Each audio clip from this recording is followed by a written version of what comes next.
Wow, I'm a little overwhelmed to be honored with all these amazing people. Just little old me, I don't really understand why I'm with this group. I'm truly humbled and just grateful to be chosen as a part of this class.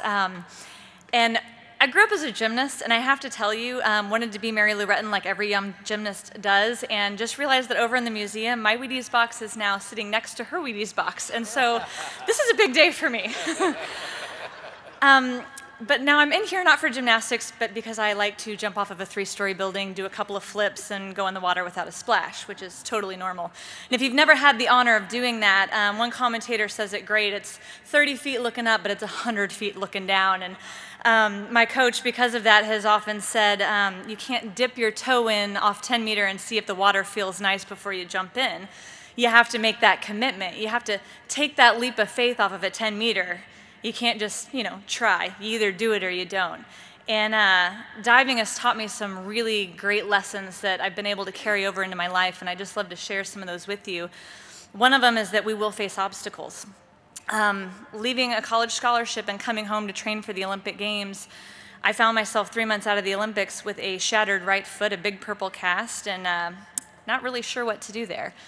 But I had a lot of people in my life who wouldn't give up on me, and we kept going. And there are these moments in your life when you face obstacles, but there is an opportunity within them, but you have to be willing to go through, around, under, whatever it takes. But there is an opportunity if you're willing to find it.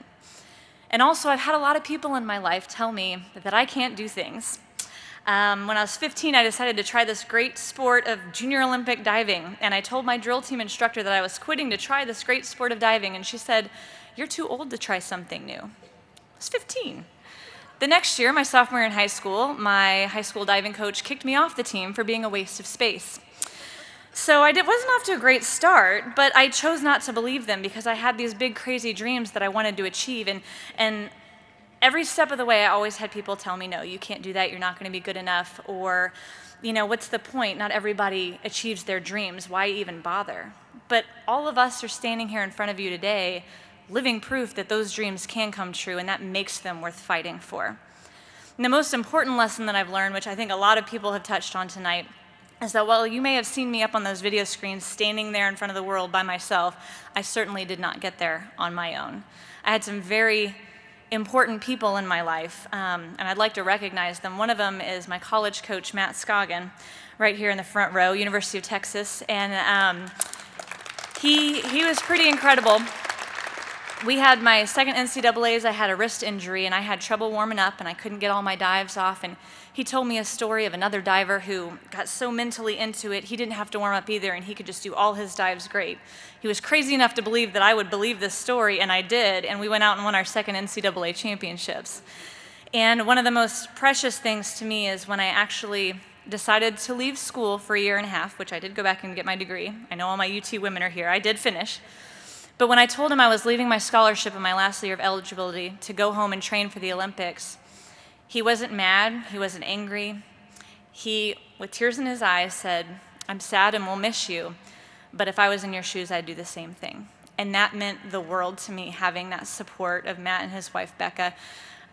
It's just huge. After being told no so many times, having that support.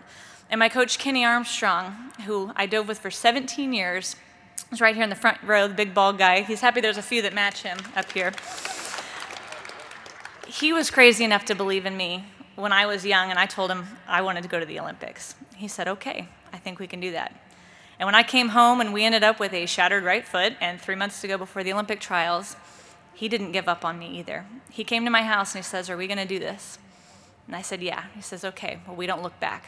And he got so creative with, I would go up to the 10 meter and he'd hold my crutches, and I would do pretend dives on the end of the 10 meter and he'd coach me from the deck. And we may have looked crazy, and at times I thought we were crazy, but he was willing to go outside the box, and he didn't care what other people thought. And there were moments in there where I really wanted to give up, but there were kids on our team that on the other side of the pool deck saw that, and they started cheering for me. I would do a pretend entry into the water, and all of a sudden they'd start clapping, and they'd say, "I didn't see a splash. That was a 9.5, a 10, no, a 10. And it may have looked nuts to anybody watching us, but it meant everything to me, and it was the encouragement I needed to keep going. And people like my my parents, my mom and dad, my husband Eric, my brother Rob, my aunt and uncle Jim and Johnny here, my college mom Cheryl, these people that probably thought my dreams were too big for me, they decided to support me anyway. They figured they'd support me, and if I failed, at least they'd be there with me, and I'd probably get a lot farther than I thought. But what they didn't know is when they supported me, we could do anything. And man, every step of the way somebody was there. But it was because in the middle of that storm I went through to get to that point, God never left my side. He was always there with me every step of the way, and he put those people in my life to carry me when I couldn't walk. And I just want to tell you guys thank you so much. This is an amazing honor, and I just love this. This is great. Thank you for making me a part of this.